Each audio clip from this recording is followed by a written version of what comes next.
Hey, what's going on, everybody? It is Sunday, December 10th, 2023, and welcome to a brand new episode of the Now Mind You podcast. Meh, meh, meh, Woo meh. woo! This is episode 94 Combat, and we're your hosts. I'm TJ. Matt. Bryce. I don't know Okay. what that was. I just Uh, felt my spirit. don't have to be French to be my what? All right, so anyway, we're here. Whoa. Uh He's so about to pull out a the lot of print. stuff All went right. down last night. As of this recording, so we're talking about Saturday, December 9th. We had on the boxing tip Devin Haney versus Reach Prograis, and then on the MMA tip, we had UFC Fight Night, Yadong versus Gutierrez. With that, without even wasting any additional time, Matt, take us into the boxing, Leos.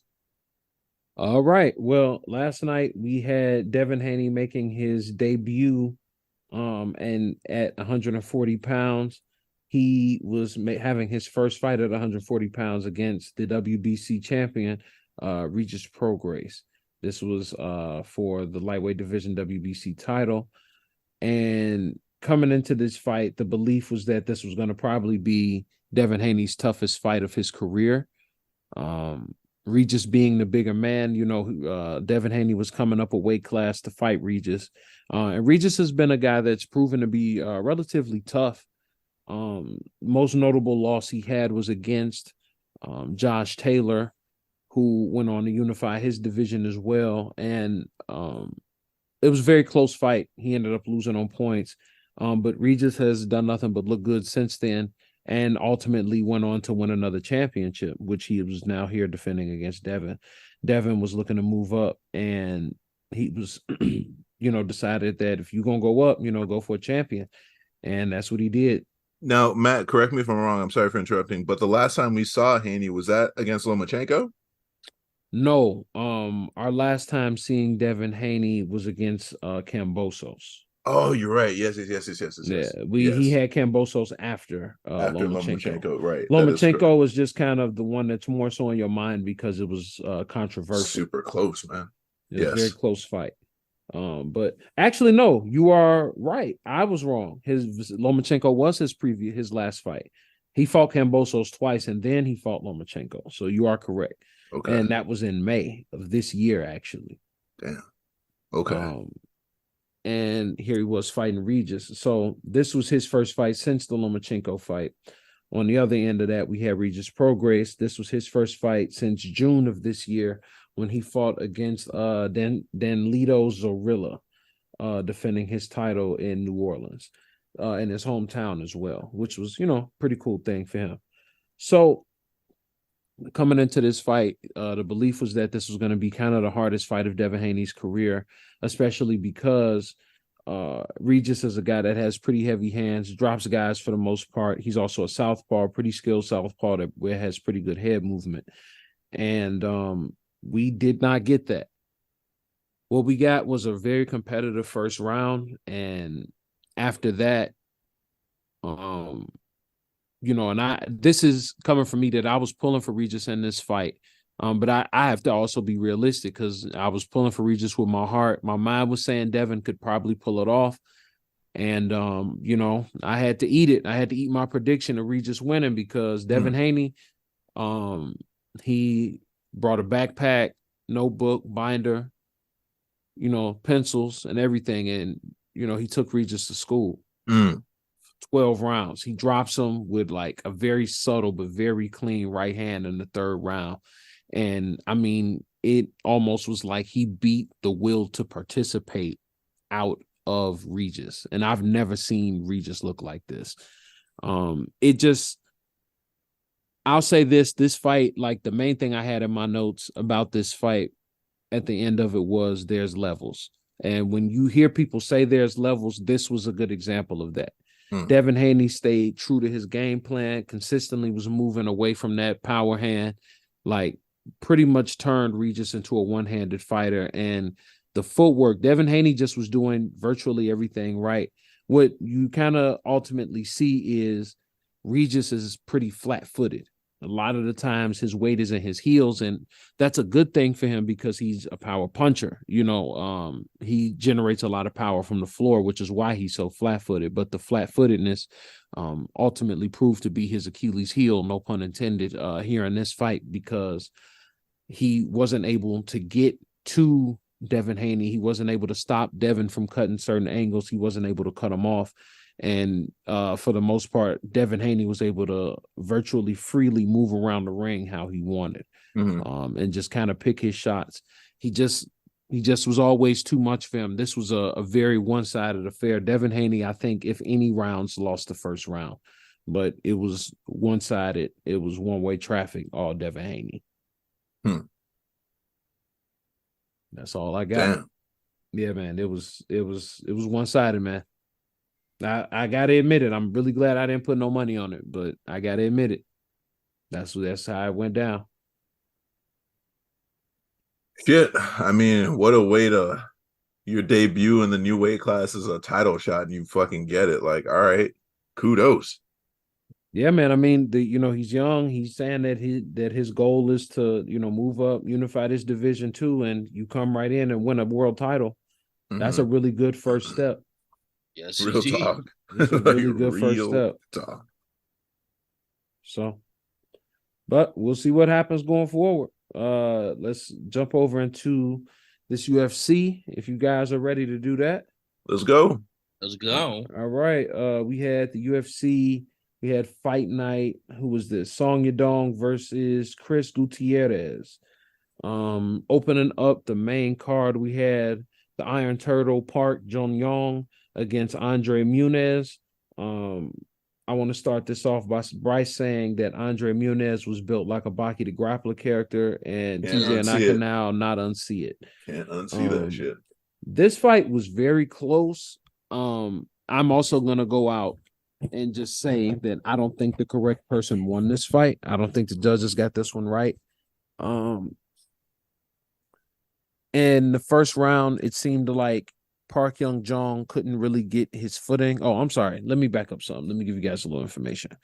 Park Jong-yong, the Iron Turtle, is a middleweight. This fight was contested at middleweight. He is from South Korea, 32 years old, and he pretty much came into the UFC back in 2019, making his debut on Andrade and Weili Zhang card back in 2019. That was his debut. Unfortunately, he lost, but he's been kind of up and down since then, and he came into this fight on a 4-fight win streak that he started off, of all people, beating your boy Eric Anders. Andre Muniz on the other side of this. Andre Muniz on the other side of this is from Brazil. He was actually coming off of a 2-fight loss skid, being TKO'd by Paul Craig in his last fight back in July of this year and being submitted by Brandon Allen in February of this year. This is his third fight this year. Somewhere in the world, Andre Fialho is pissed. He's like, this dude got stopped twice and you letting him fight again? Anyway. Stop calling me Fialho. No, right. So, he's looking to bounce back. Basically, and as usual, both guys are coming in this looking for a win. So the belief would be coming into this fight that the stand-up would pretty much favor Park. And I thought that was going to be the case for the Iron Turtle, and I was wrong. It turned out that Andre Muniz had pretty decent stand-up as well. And ultimately, the grappling proved to be the biggest problem for Park up until quite literally the 30-second mark. At the 30-second mark, TJ, you can vouch for this. Like, this dude just pulls a complete reversal and gets not just on top, but he gets complete top mount, like sitting up, and just starts raining down strikes for the next 30 seconds. Now, granted, he was on the bottom and fighting for most of that round. What I will say is, even though he lost that round, I think he lost a 10-9. I wouldn't say it was a 10-8, because even had he not turned it over, maybe I would have gave him the 10-8 if he didn't get a chance to reverse it, just because he had to fight off of his back for so long. Like Andre Muniz was able to get so much top control, so much top control time in that first round. And then the second round, I felt like Park made a lot of good adjustments. I felt like he was able to stuff a little bit more to takedowns and kind of keep this fight standing a little bit more. And even in the grappling exchanges, I felt like he was getting a little bit of the better of that as well. And I felt like he created a situation where in round 3, Andre Muniz pretty much was, I wouldn't say desperate, but he had to go. I mean, look, when you look at it ultimately, Andre Muniz shot for 14 takedowns over the whole total of this fight. And Park never shot for any takedowns. He was mostly defending them and, for the most part, doing striking and trying to fight this guy off. What were you about to say, TJ? I wasn't about to say anything. I just cleared my throat. My bad. Oh, okay. My bad. I'm just trying to get you the flow, brother. I appreciate you. But ultimately, when we came out of this fight, I thought Park had did enough to pull off a decision, especially after how he was able to turn around the grappling. I could see maybe if it's just simply the fact that he wasn't able to prevent some of the takedowns, sure. But I felt like in a lot of ways the takedowns were somewhat of a stall tactic just because they were takedowns for the sake of his ass hit the ground, but he was getting right back up. Right. Like, so it's like takedowns, but then I'm also thinking the effectiveness of takedowns. Ultimately, Andre Muniz was able to get the decision here, and I thought Park Jung-yong, Iron Turtle, came out with it. But, my opinion is just my opinion. I'm not, my decision isn't the one that matters. With that, I will pass it to TJ. I thought that Park Jun-young had done enough in rounds 1 and 3 to cinch the victory for himself. I guess you can make the argument of the top control, etc., and some of the damage on the feet, but I don't know. Like, round 2 definitely going to Muniz because Jun-young was unable to get out of his grappling control, especially with the back takes, etc. However, no real damage was being done to Jun-young in round 1 and round 3, when it was also a situation where Muniz had grappled and got it to the ground. Jun-young was doing a good job in all the rounds, in all honesty, of never really giving Muniz a clean surface upon which to do some submission work or some striking work. And what I mean by clean surface is he never had clear access to Jun-young's back. He never had clear access to Jun-young's front, in all honesty, too, which I thought was brilliant. And of course, Matt pointed it out, literally reversed himself out of a few positions where he could have gotten caught in an armbar, triangle, or worse, and just started raining down tyranny in rounds 1 and 3. So the fact that the judges made it a decision win for Muniz is interesting, but I thought Jun-young had it. I have nothing else to add. Bryce, I'm gonna pass it over to you, my guy. Ooh. Y'all know what I like to bring up. Numbers.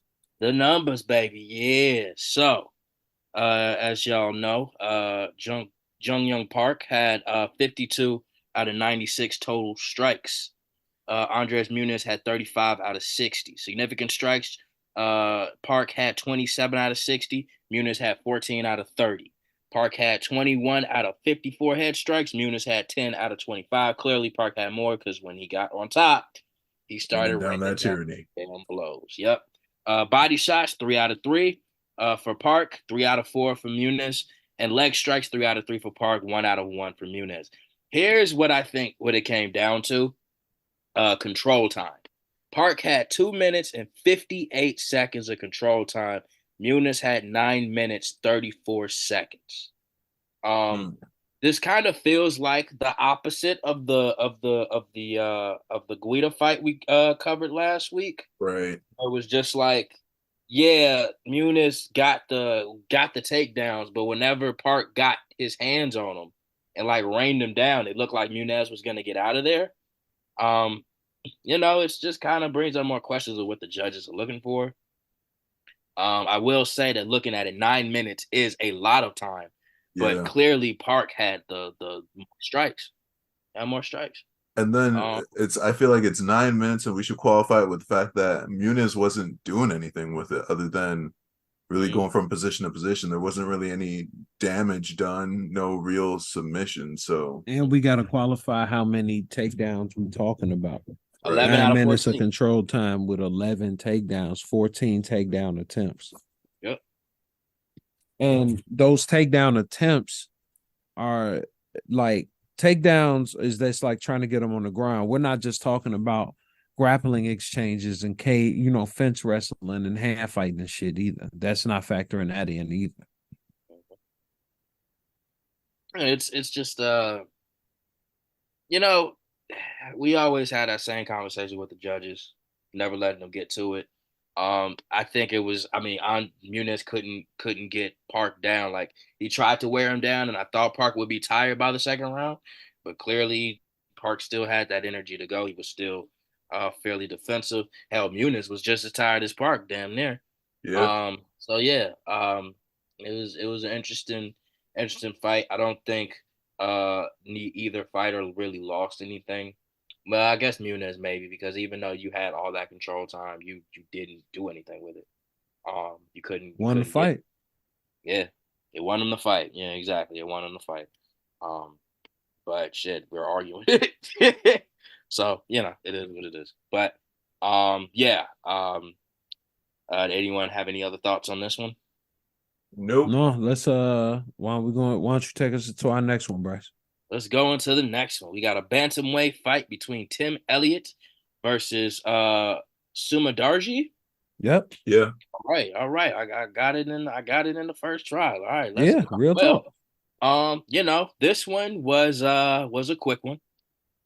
It was yeah. yeah. It was. Definitely a strange one to start. Tim Elliott came out of the corner with a belly roll. No, it was a shoulder roll into like a roundhouse kick or something, like a spinning roundhouse. Um, it's a hell of a way to start a fight. But Tim Elliott was just so random with it and just crazy with it that I feel like it just kind of had Sumadarj just on the defensive, and Tim Elliott went for the takedown. He went for a couple takedowns, but he just wouldn't. He finally got a hold of his leg, and he just would not let go of it. He finally got into the cage, got onto the ground, and with a little bit of I feel like he got that arm triangle pretty quickly. It was very quick. But yeah, Tim Elliott with a brutal arm triangle for the win. Like it was so tight, the dude was gurgling blood. It was gross. Yeah, it was gross. Y'all know I like my numbers. Tim Elliott did get a You're lot. about to say, I like my gross. Sorry. Yeah, I do like my gross too. I do like my gross too, but that's a whole different topic. But yeah, total strikes, Tim Elliott 26 out of 37. I'm just gonna call him Sumu. Sumu 10 out of 25. Significant strikes, Tim Elliott with 10 out of 21. Sumu 10 out of 25. Head strikes 6 out of 13 for Tim, 6 out of 19 for Sumu. 0 body strikes for Tim, 3 out of 4 for Sumu. 4 out of 7 leg strikes for Tim, 1 out of 2 for Sumu, and of course 1 out of 3 takedowns for Tim Elliott and none for Sumu, with a sub win by Tim Elliott with the arm triangle. Very quick one, very very interesting to watch for sure. Yeah, I think I'm just gonna pass this one on to TJ. Man, I don't have much to add. Other than I've met Tim Elliott's coach before. I took a seminar with Chris Brennan. He's a real fucking deal submission wise. He's got crazy fucking kimuras, crazy guillotines, and crazy like head and arm chokes. Shout out Foundation Chicago, because that's where I took the seminar at like those years ago. Look, man, I'm gonna just highlight this one sequence that I'm 99% sure that Tim Elliott was in the flow state when he got the treetop single leg, pushed Sumadarji up against the cage. Sumadarji defends it, right? Then Tim Elliott goes, I'm gonna open you up with an elbow. Then he turns the high treetop into a single leg dump. Come on, dog. Because that was basically the sequence that led to the end. He had to be in the flow state. Because even when he was saying like the prep for this fight, he didn't really spar like that. He wasn't really wrestling like that. He was getting people at the gym with body shots, bro. So to pull that out, training is something else, bro. And when he went for the head and arm choke, I thought he was just gonna pass his guard. I didn't know that. Like I saw the arm placement, but I was like, oh no, he's probably just gonna go for a guard pass, maybe deal more damage. But then when he hopped over dude's legs and she was just getting turned into a noose, I was like, oh shit. Beautiful finish. Nasty finish. Yeah. I'll pass it over to Matt. Man, Tim Elliott is like, he's one of those veteran dudes, right?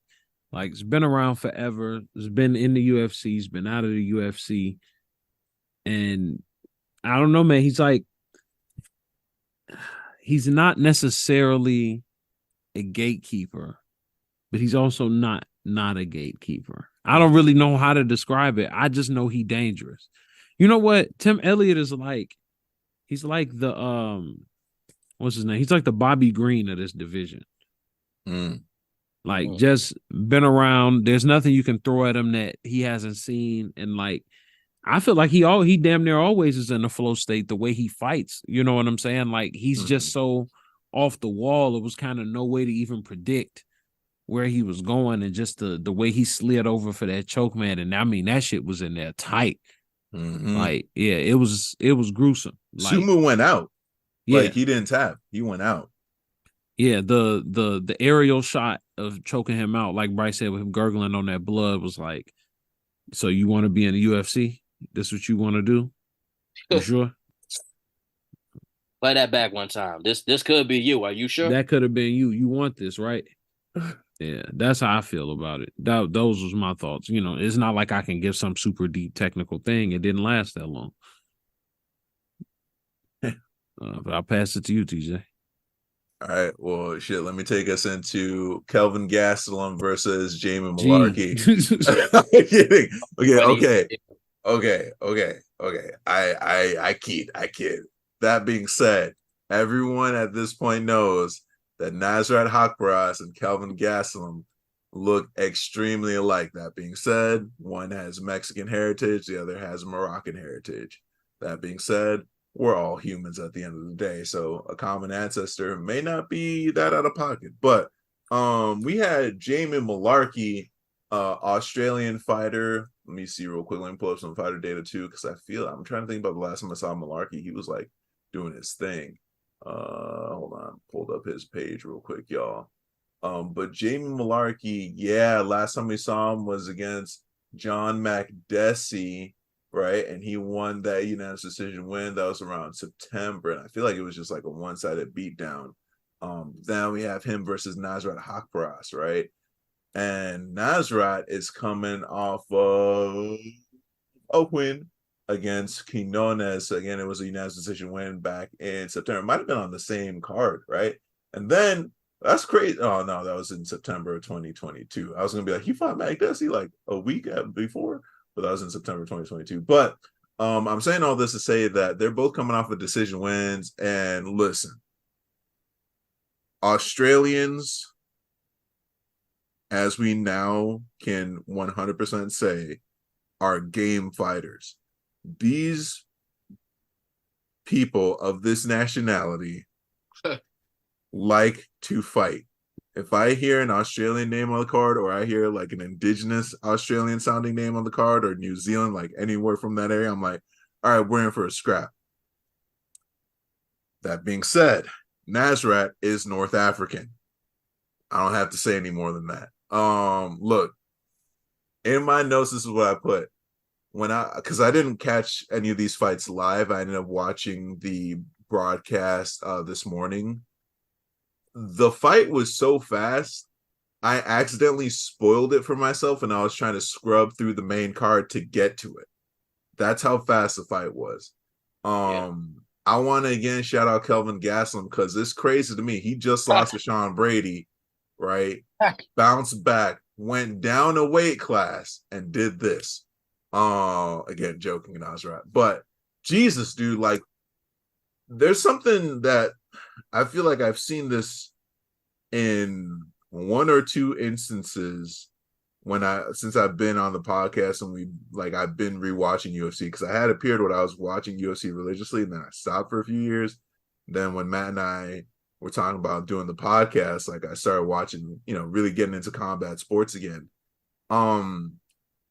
When I saw Volkanovski versus Korean Zombie, and when I saw Hakparas versus Malarkey, if you remember Volkanovski versus Korean Zombie, there was a point where you see Volkanovski throw, I want to say maybe 2 jabs and a cross. They hit air. But they were so fucking fast. It made no sense. It's like the hands were disappearing, like a frame in that animation was missing. I don't know how to explain it, but I saw Nasrat throw 2 jabs and a cross in the air that didn't hit Malarkey, but same thing. I think it was just a distance measurement error because the speed of his hands, and sure enough, moments after that, he fucking cracks Malarkey with his left. And I'm not saying that to just be dramatic or whatever. Like the sound his fist made hitting Malarkey's nose, he cracked him, you guys. Like it wasn't any like, oh no, like he just hit him hard. No, like you replay that shit and listen to the sound it made. Because Malarkey is not a slouch. Like this dude is game.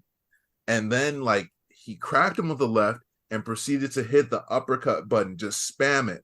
And what was crazy to me was that the referee in the octagon was Keith Peterson. Keith Peterson doesn't mess around.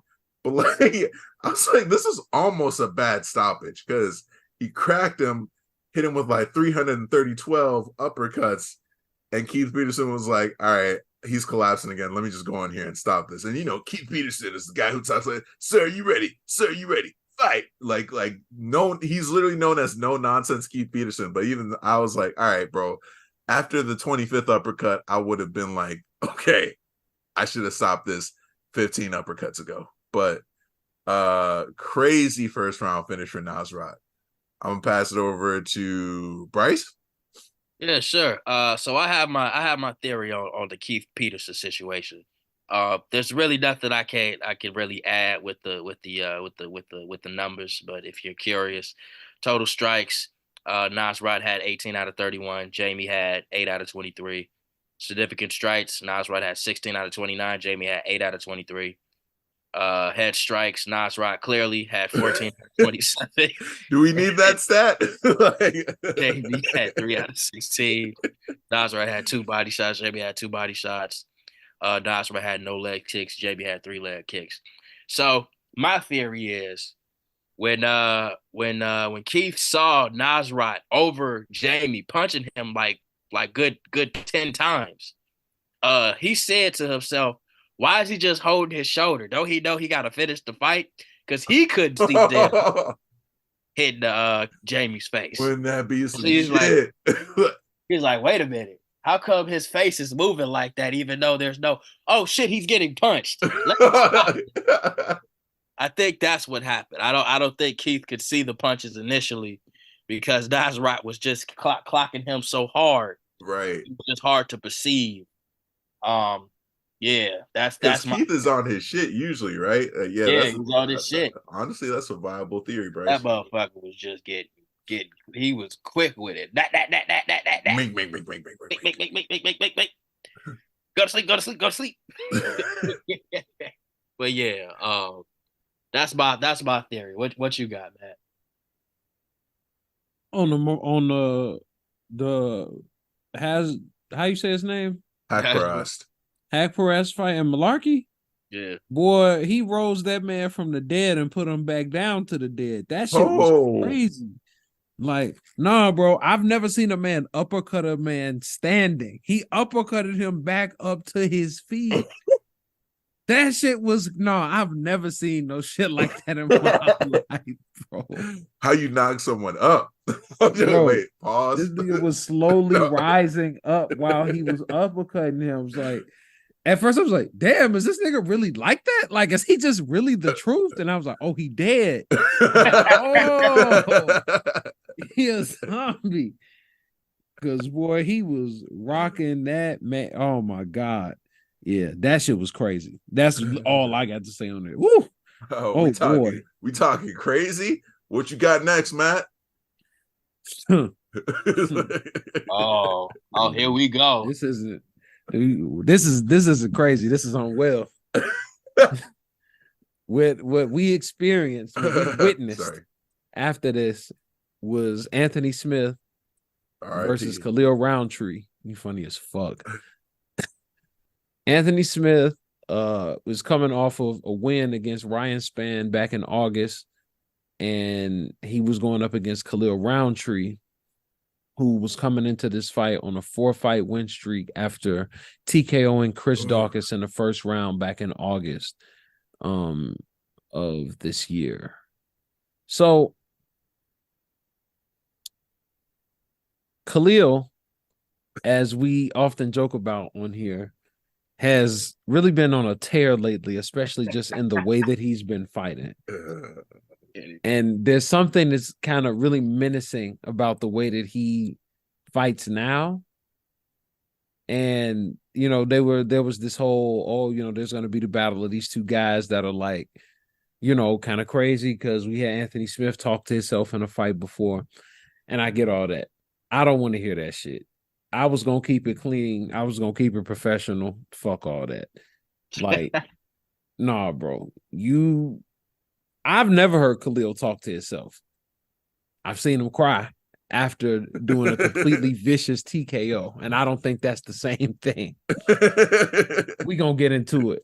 So the first round starts, and Khalil's standing in like this really slumped over kind of stance, and he's shuffling away, and he's shuffling like almost comedically, like, yeah, Shane, like he damn near is moving like Clay Guida. Like, it's weird. And he'll randomly just stop and throw like the hardest 1-2 you can imagine. Like, everything he throws just look like he put so much weight in it, right? Well, Anthony Smith gets a taste of that thunder in the first round. Legs get a little wobbly. Khalil stays calm, doesn't necessarily go after him all the way. We come back, second round. Anthony Smith is trying to find a way to get into Khalil, and Khalil is now deciding to let his hands go. Oh, God. Because before, he was staying on the outside, kind of trying to strike. As TJ said in the first round, he was trying to keep the demons at bay. That's why he was just shuffling off. He was trying to keep the other side out. He was trying to calm the Khalil force. Well, second round, he wasn't doing that well in controlling it, because he was starting to let his hands go. And there's literally a part where he blasts. Yeah. Also, let me just point this out. I thought this was an interesting fact, at least just in this fight specifically.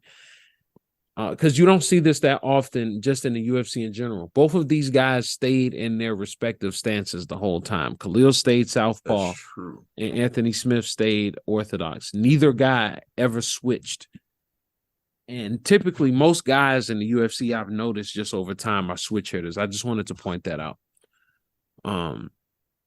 Getting back into the second round, blast Anthony Smith with a left hand. Anthony gets on the skates a little bit, and he slowly cocks back that left hand and then decides to let him off the hook and goes back into working and trying to break Anthony Smith down. What I will say is Anthony Smith is a lot more solid than I think he looks like he is. Like, I don't mean in the sense of, I mean, obviously, he's a 200-pound guy, 205er, but just his frame, he just seems wide. Like, he seems like he has like just a really solid physical structure to him. At any rate, third round comes, and Khalil is still letting those hands go, and he steps in, throws a lead uppercut with the right hand, and sits down completely and just blasts a left hand straight through Anthony Smith's jaw. Anthony Smith falls down, and as he falls, Khalil slowly raises his left hand up in preparation to completely drop all his weight down, bring Milner down into the face of Anthony. And mercifully, the referee saves Anthony Smith's life. And Khalil calmly lowers his hand, turns around, and begins to pray. I'm pretty sure he because put his hand in a holster, dog. He realizes that he was an inch away from losing his humanity once more on camera. He realizes we almost saw it. The on-camera detail is crazy. We almost saw it on one cam one more time. The ref tree. I'm gonna pass it to TJ. What the fuck do I have to add? Like, I'm just, I got nothing to add. Like shit, man. Like, you knew what this was. Like, nah, bro. Listen, there's not a moment in this fight that I didn't have a chill run down my spine. Every time Khalil threw, it was clear early on, like when they had their first exchanges, Anthony Smith was like all right, I'm gonna have to be careful because this motherfucker is dealing with something. It's funny too, because you almost never get the same Khalil in every fight. You know what I'm saying? It's like he always switches up the style in some way, shape, or form, which I guess makes sense too, because you have to adapt for the enemy that's put in. Opponent. The opponent that's put in front of him. Okay, the Khalil shit is bleeding over. For the opponent that's put in front of you. But like, I feel like just the wind coming off his fist probably did some damage to Anthony, bro. He starched him so many times. To your point, like a few of those jabs that Anthony took to the face, I'm like, I feel anyone else would have just crumpled. But one thing that Khalil did that was crazy to me was that he was juicing, like kind of baiting that uppercut. Like he was just pump, and then boom! Like, why? And then the left hand to finish the job was crazy. Laura Sanko said it, and I don't agree with it because it's also kind of like a thing that contributes to the negative view of black men, us being considered just violent and scary by nature. But she said, like, Khalil Roundtree is terrifying. And I was like, she's out of line, but she's right.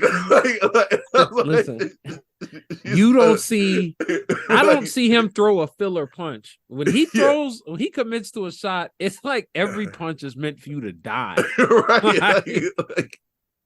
There's no tap, bang. There's no medium. Everything is heavy strike. With Khalil, like, he is always holding the power modifier. What are you trying to silence, Khalil?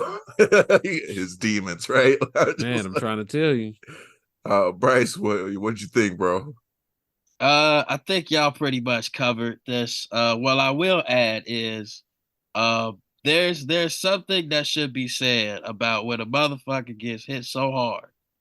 The only thing they can do is just cover up and fucking turtle away. Yeah. And that is what Anthony Smith did. And I was screaming, "Turtle!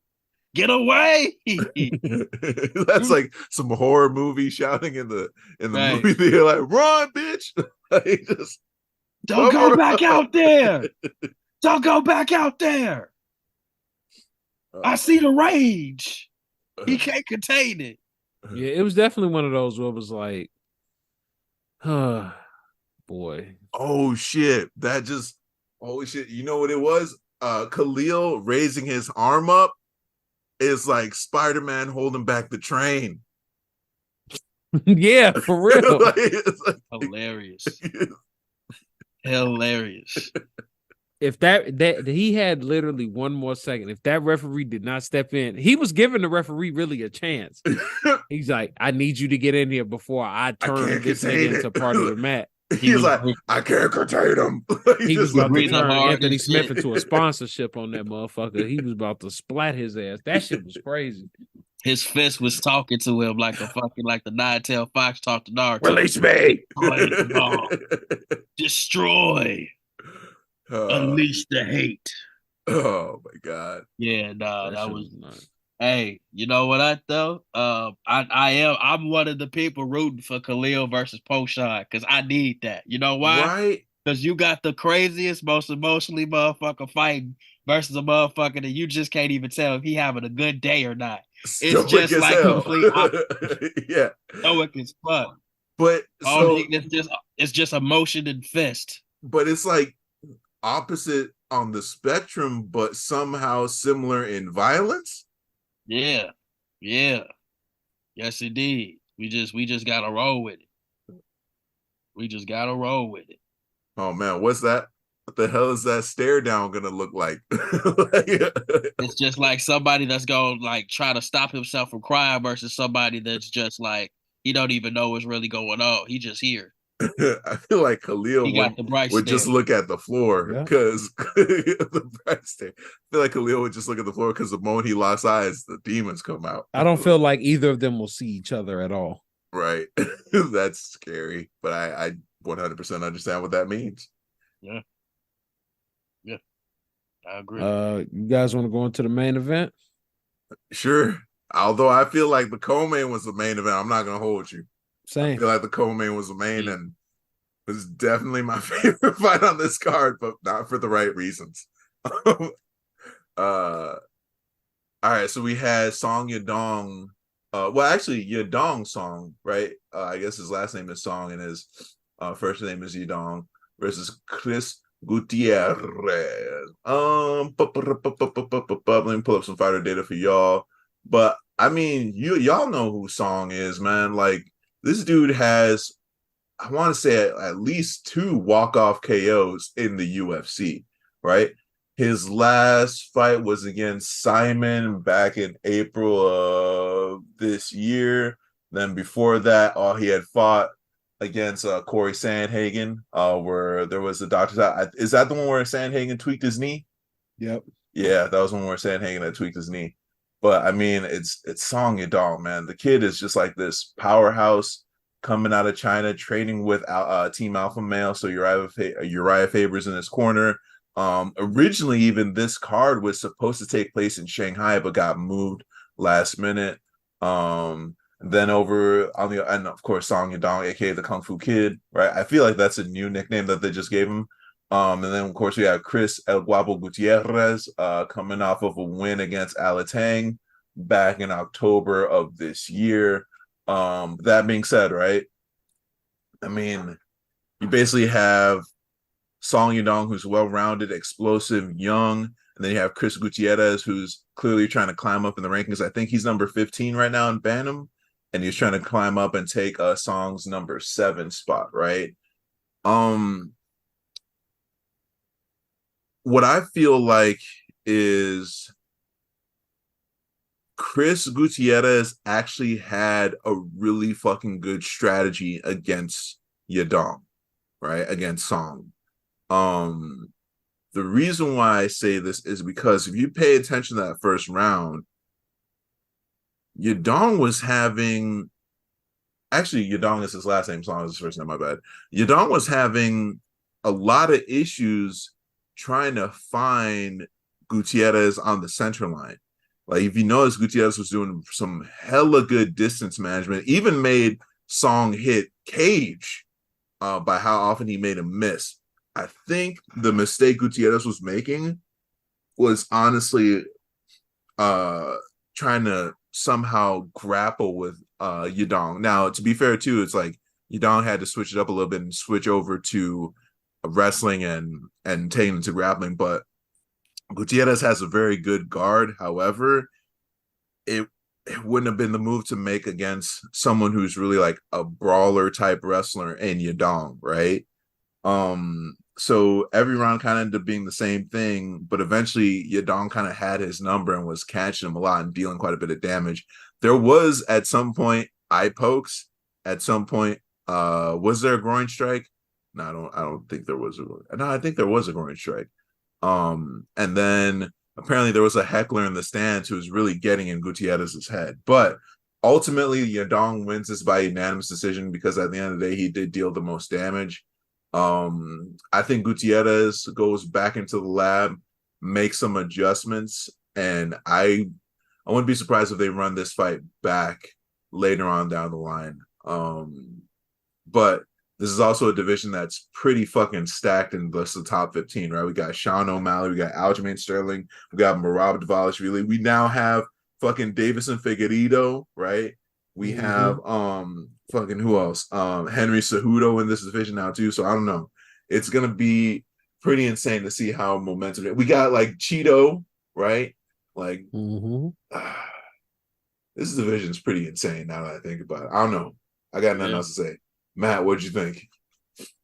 You know, I was really impressed with Song Yadong here in this fight.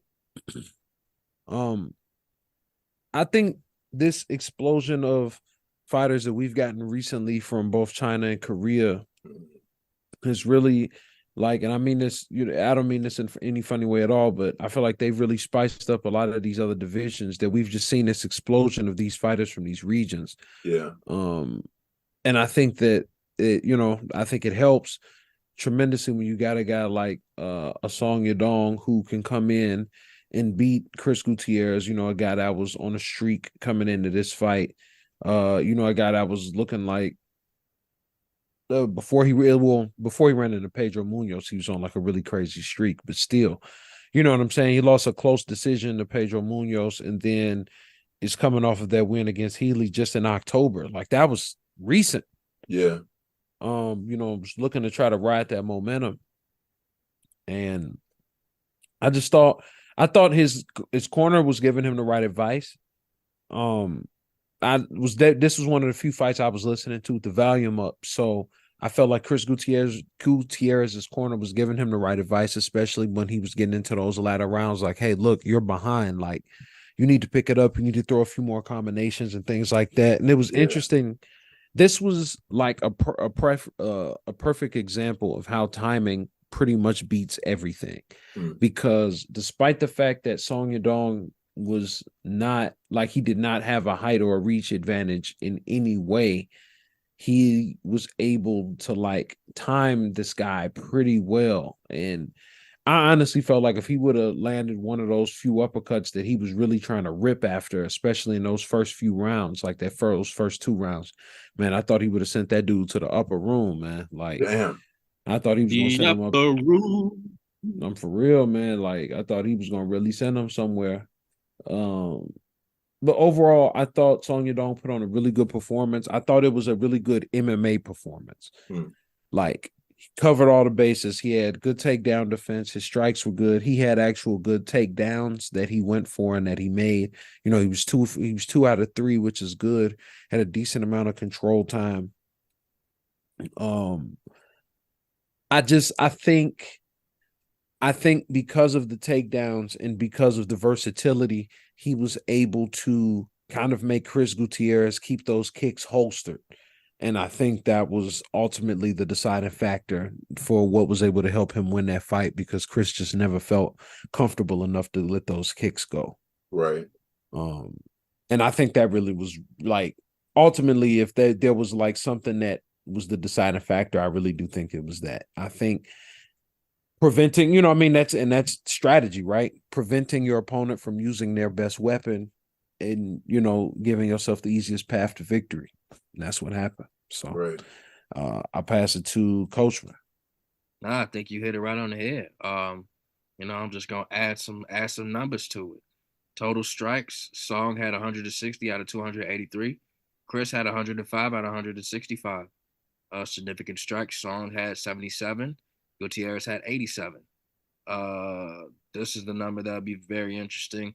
So Song had 30 out of 45 leg strikes. Gutierrez had 76 out of 91. I think you pretty much hit it on the head, Matt. He pretty much shut down his strategy. TJ? Oh man, I ain't got nothing to add. I already said my piece at the beginning, dog. Yeah. All right. Well, what was y'all fight of the night, fellas? Roundtree. It was Roundtree. Yeah, the slaughter.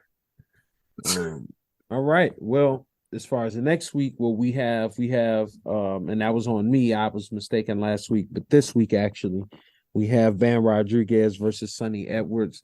in the boxing realm. And on the UFC tip, we have UFC 296, Leon Edwards versus Chaos Kobe Covington. That's also the co-main event of that fight is Alexander Pantoja versus Brandon Royval.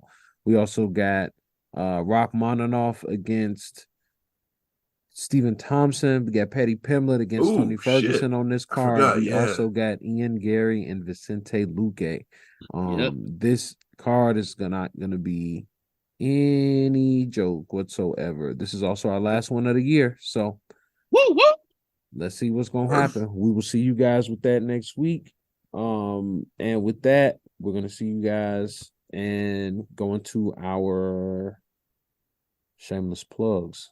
But I'm gonna switch it up this time, and I'm gonna do a voice. No, I'm playing. Got your ass. I got your. This nigga. You can find me on social media at Matt Hambrick. That's MATTHAMBRIC. Wherever you like to get your social media. TJ, I'm gonna pass it to you. So you can find me on the gram at Tussful Skate. It's 2USS number 4 with an underscore SKATE. That's right. Doing a little bit of an Aussie accent. Aussie. Bryce, where can they find you? You can find me on Instagram at Ashe_Onsa. That's AXE_ONCA. Where can they find us? I hate y'all. You can find us at Now Mind You Podcast, wherever you like to get your social media and wherever you like to get your podcast. And with that, we will see you guys next week. Peace out. Friendship. Friendship.